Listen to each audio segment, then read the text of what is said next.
महाराष्ट्र में पंढरपुर की मंदिर है, पंढरपुर की मंदिर में कोई नॉन हिंदू मेंबर नहीं बन सकता। आप यहां पर क्यों बनाना चाह रहे भाई? और वक्फ की प्रॉपर्टीज जो है वो गवर्नमेंट नहीं दी, वो हमारे बुजुर्गों की खून पसीने की गाड़ी कमाई, वो दान दिया अल्लाह के नाम पे। अननेसेसरी मालेगांव को गैर जरूरी तौर पर पार्लियामेंट और असेंबली में उनको शिकस्त हुई तो कोई कंप्लेन कर दिया और आप इस तरह के SIT बना दिए। तो ये हमारा ये मानना है कि यहाँ पर ना कोई रोहिंग्या है ना कोई बांग्लादेशी है। हमको ये बताइए कि अगर मान लिया जो वोट जिहाद हुआ तो ये गाली किसको दे रहे हैं? इलेक्शन कमीशन गाली दे रहे हैं ना, ये इलेक्शन कमीशन गाली दे रहे हैं। अब आप बताइए अगर 3,500 ये लोग बोल रहे हैं कि फेक सर्टिफिकेट रोहिंग्या बांग्लादेशी है, तो भाई सरकार तो आपकी है, पुलिस आपकी है, तो अननेसेसरी आप किस पे उंगली उठा रहे हैं? किसको बदनाम कर रहे हैं आप? ये खामखा एक इलाके को बदनाम करने के लिए जो एक ज्यादा तादाद में अल्पसंख्यक समाज के लोग रहते हैं कि रोहिंग्या बांग्लादेशी तलाश करो। जितनों को आप गिरफ्तार किए वो तो सब भारत के नागरिक हैं, पेपर में गलती हो सकती है। तो हम एडिशनल SP साहब से बोले कि आप यहाँ पर जो लोगों को बुला रहे हैं उनके साथ एक आदमी को अकम्पनी करने दीजिए, और जो धाराएं लगाई गई हैं 120B, इतने सीवियर धाराएं हैं, उसको दोबारा हम उनसे बोले कि आप देखिए उसको। और हमको लगता है कि अननेसेसरी मालेगांव को गैर जरूरी तौर पर पार्लियामेंट और असेंबली में उनको शिकस्त हुई तो कोई कंप्लेन कर दिया और आप इस तरह के SIT बना दिए। तो ये हमारा ये मानना है कि यहाँ पर ना कोई रोहिंग्या है ना कोई बांग्लादेशी है, मगर जो गिरफ्तारी अमल में आई है वो तो डॉक्यूमेंटेशन के ऊपर है। तो इसलिए हम उम्मीद करते हैं कि हमारे अनिकेत साहब और उनकी टीम और ख़ास तौर से महाराष्ट्र की गवर्नमेंट इसको रिलुक करेगी, इन्होंने जो स्टेप लिया है। और मालेगांव में तो आप देख रहे हैं कि मुफ्ती साहब मालेगांव के दूसरे इश्यूज जो लॉ एंड ऑर्डर से ताल्लुक़ था, ख़ास तौर से जो बड़े बड़े ट्रक्स अंदर आ जा रहे, और जो परसों हादसा हुआ जिसमें 2-3 लोगों की मौत भी हुई है, तो इन दूसरे उस पर भी हम बातचीत किए। बस आपको इस बात की इत्तला देना था। शुक्रिया। तो मालेगांव में बार बार किरीट सोमैया, नीतीश राणे ये आते हैं, ट्वीट भी करते हैं, कार्रवाई भी होती है, और वो हिसाब से प्रशासन भी चल रहा है। ऐसा नहीं लग रहा लैंड जिहाद का मुद्दा लेके, बांग्लादेश का मुद्दा लेके नहीं, आप हमको ये बताइए कि अगर मान लिया जो वोट जिहाद हुआ तो ये लोग गाली किसको दे रहे हैं? इलेक्शन कमीशन गाली दे रहे हैं ना, ये इलेक्शन कमीशन गाली दे रहे हैं। अब आप बताइए अगर 3,500 ये लोग बोल रहे हैं कि फेक सर्टिफिकेट रोहिंग्या बांग्लादेशी है, तो भाई सरकार तो आपकी है, पुलिस आपकी है, तो अननेसेसरी आप किस पे उंगली उठा रहे हैं? किसको बदनाम कर रहे हैं आप अपने ही सरकार को, अपने ही इंस्टीट्यूशंस को आप बदनाम कर रहे हैं। वोट जिहाद क्या मतलब भाई? यहाँ जनता ने वो फ्री एंड फेयर इलेक्शन हुआ नहीं हुआ? फ्री एंड फेयर हुआ, मुफ्ती साहब जीते, पार्लियामेंट में आपको हार गए, आप फिर दोबारा आपने सरकार बना ली। आप सरकार बनाए तो वोट जिहाद नहीं बोलेंगे, आप हार गए तो वोट जिहाद कैसा हो जाएगा? मैंने फ्री एंड फेयर इलेक्शन हुआ नहीं हुआ हमको बता दें। जो लोग वोट जिहाद की बात कर रहे हो बता दें कि फ्री एंड फेयर इलेक्शन हुआ है नहीं हुआ, वो बता दें। नहीं हुआ तो फिर उन्हीं पर क्वेश्चन उठेगा ना। इलेक्शन कमिश्नर को आप अपॉइंट करते हैं, चीफ इलेक्शन कमिश्नर को आप अपॉइंट करते हैं, पूरा पॉलिटिकल गवर्नमेंट एजेंसीज आपकी हैं, तो फिर ये तो आप तो सिर्फ नफरत कर रहे हैं एक समुदाय से और एक इलाके से, बिल्कुल गलत है ये। मालेगांव शहर में अभी हिंदू सकल संत का एक प्रोग्राम हो रहा है जिसमें 2008 में बम ब्लास्ट में साधु प्रज्ञा सिंह को मालेगांव लाके सम्मानित करने की बात हिंदू समाज की ओर से की जा रही है, इसको आप कैसे देखते हैं? देखिए, हम तो सिर्फ यही कहेंगे कि इतने लोगों की मौत यहाँ पर हुई है और उसमें एक्यूज्ड है वो, आप जरा उन मरने वालों का तो ख्याल रख लीजिए। कम से कम ट्रायल तो जो चल रहा है, ट्रायल हम देख रहे हैं, मगर एक ह्यूमन डिग्निटी भी तो होनी चाहिए किसी मरने वालों के लिए। आप जख्म पर नमक नहीं बल्कि जख्म को खोलने की आप कार्रवाई कर रहे हैं, तो गलत है ये। तो इसको तो पुलिस से हम रिक्वेस्ट करेंगे कि इस तरह के प्रोग्राम्स को वो देखें, गौर करें, उसके बाद अपना डिसीजन लें।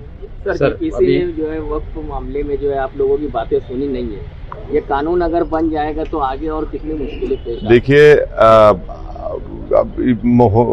वक्फ का जो बिल जो जॉइंट वर्किंग कमेटी को रेफर हुआ था, वो जितने अपोजिशन पार्टीज के एमपीज थे, बशमूल मेरे, कांग्रेस पार्टी के, टीएमसी के, डीएमके के राजा साहब, अब्दुल्ला साहब और एक एनसीपी के मेंबर भी थे, हम तमाम ने, हमारे इमरान मसूद हमारे छोटे भाई वो भी थे, तो हम तमाम ने उस रिपोर्ट के खिलाफ अपनी डिसेंट रिपोर्ट को दिया।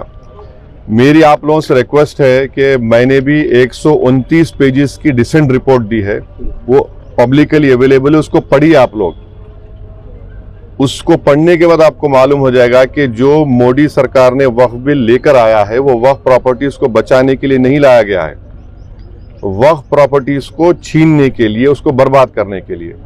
और भारत में जितने मुसलमानों की बड़ी बड़ी ऑर्गेनाइजेशंस हैं, चाहे जमीयतुल उलमा हो, मौलाना अरशद मदनी साहब की, महमूद मदनी साहब की, जमात इस्लामी हो, all India Muslim personal law board के सदर मौलाना खालिद सैफुल्लाह रहमानी साहब हो, या फिर आपके मुंबई के जमीयतुल मशाइख जो है, इन तमाम ऑर्गेनाइजेशंस को रिजेक्ट किया है इस बिल को। ये सबसे बड़ी ऑर्गेनाइजेशंस हैं।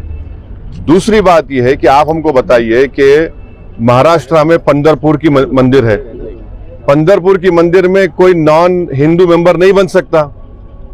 आप यहां पर क्यों बनाना चाह रहे भाई?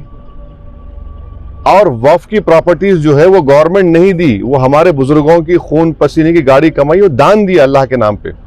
और अगर कोई मुसलमान वक्फ की प्रॉपर्टी अल्लाह के नाम पे दान देता है तो उसमें उसकी औलाद का शेयर नहीं रहता, क्योंकि वो ऊपर वाले अल्लाह के लिए दे दिया गया है। आप बोलते नहीं वक्फ वाला औलाद में बच्चे का शेयर नहीं मार खाया जाएगा, कोई भी दान देता है। तीसरी बात यह है कि उसमें वक्फ बाय यूजर निकाल रहे। हिंदू धर्म में आप BK मुखर्जी साहब की किताब है वो पढ़िए, जो सब मानते हैं, उसमें लिखा कि बाई कस्टम बाई यूसेज वो टेंपल की प्रॉपर्टी हो जाती, वहां पर जब हो जाती तो यहां क्यों नहीं हो सकती है भाई? और वक्फ बाय यूजर ऐसा नहीं है जो बीजेपी झूठ बोल रही कि जहां आप दस्ती रख दिए, जहां पे हाथ रख दिए, या जहां पे जाके मुफ्ती इस्माइल साहब नमाज पढ़े वक्फ हो जाती। नहीं, बाबरी मस्जिद राम मंदिर केस में 4-5 पेजेस है, पैराग्राफ्स है, जिसमें सुप्रीम कोर्ट ने वक्फ बाय यूजर को अपहेल्ड किया। अब उसको निकाल रहे हैं। लिमिटेशन एक्ट हिंदू एंडोमेंट पे अप्लाई नहीं होता, SGPC सिख गुरुद्वारा अप्लाई नहीं होता, आप इस पे अप्लाई कर रहे भाई। अगर कल के दिन कोई खाबिज है, इंक्रोचर है, उसको रिवॉर्ड कर रहे हैं आप, लिमिटेशन एक्ट आप निकाल कर। कलेक्टर को इतने पावर्स दे रहे हैं आप, कलेक्टर कैसे तय करेगा भाई? कोई अपने मामले में जज बन सकता है क्या? बोलिए आप, वो तो नेचुरल जस्टिस के खिलाफ है। और उस बिल में यह भी लिखा गया कि अगर कोई भी जाकर कलेक्टर को दरखास्त दे दिया कि मालेगांव की मस्जिद जो है वक्फ नहीं है, तो कलेक्टर अगर इंक्वायरी ऑर्डर कर देगा तो इंक्वायरी कंप्लीट होने तक वक्फ की प्रॉपर्टी नहीं रहेगी। आप समझ रहे इस बात को? माने ना टाइम लिमिट है उसमें। तो जितने अमेंडमेंट्स लेकर आए हैं, अच्छा उसमें और एक अमेंडमेंट लेके आए कि भाई 5 साल तक जो मुसलमान इस्लाम कबूल करता हो 5 साल तक दान नहीं दे सकता। अब उसमें क्या लिख रहे हैं? उसको डेमोन्स्ट्रेट करना पड़ेगा। क्या डेमोन्स्ट्रेट करना पड़ेगा? मुफ्ती इस्माइल साहब देख के बोलेंगे हाँ ये नमाज पढ़ रहा, एक्सेप्टेबल होगा मोदी साहब के लिए? ये दाढ़ी छोड़ना डेमोन्स्ट्रेशन है, उसको डेमोन्स्ट्रेट करने के लिए, उसके रिलीजन के लिए? क्या रोजा रहना डेमोन्स्ट्रेशन? आप कौन होते भाई? अच्छा वो 5 साल तक नहीं दे सकता मगर किसी और धर्म को दे सकता, वो उसमें लिखा हुआ है। तो ये आप वक्फ प्रॉपर्टीज को बचाने के लिए नहीं ला रहे हैं, ये वक्फ को बर्बाद करने के लिए, वक्फ को छीनने के लिए, मस्जिदों को छीनने के लिए, खबरस्तान को छीनने के लिए, इवैक्यू प्रॉपर्टीज जो वक्फ हैं हजारों एकड़ में खत्म करने के लिए। आखिरी बात यह है कि ये जो झूठा प्रोपेगेंडा बीजेपी फैलाती है कि 13 लाख सबसे बड़ा तीसरा बड़ा रियल एस्टेट है, मैं आपको बता रहा हूं कि तमिलनाडु, आंध्र प्रदेश, तेलंगाना और ओडिशा के चंद प्रॉपर्टीज को मिलाए तो यहीं पर 4 प्रदेशों में 14 लाख एकड़ जमीन है। मैं यूपी, बिहार, राजस्थान को नहीं मिलाया हूं, महाराष्ट्र को नहीं मिलाया हूं।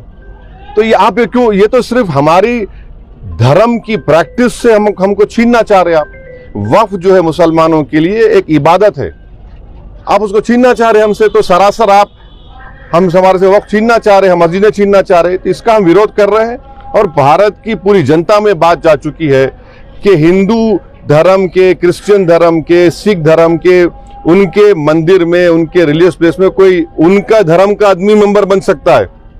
कोई नहीं बन सकता। यहां क्यों बनाना चाह रहे? तो ये एक नफरत है भारत के मुसलमानों से बीजेपी और मोदी सरकार। सर पूरे महाराष्ट्र में जो है ये रोहिंग्या बांग्लादेशी है, अमरावती हो गया, अकोला हो गया, क्या ये NRC का ट्रायल तो नहीं ले रहे लोग? नहीं, आप बताइए, आप चेक करिए, मगर आप जो SIT बनाकर आप क्या है इसमें, क्या है बताइए? डॉक्यूमेंटेशन में फर्क है। अब मिसाल के तौर पे आपके कितने बच्चे हैं? दो है ना, आप भारत के नागरिक है, दूसरा बेटा भी नागरिक है, जो दूसरा बेटा उसके डॉक्यूमेंट फर्क है तो भारत का नागरिक नहीं हुआ क्या? वो वही तो हम बोल रहे हैं ना भाई, उस बात को समझने की जरूरत है।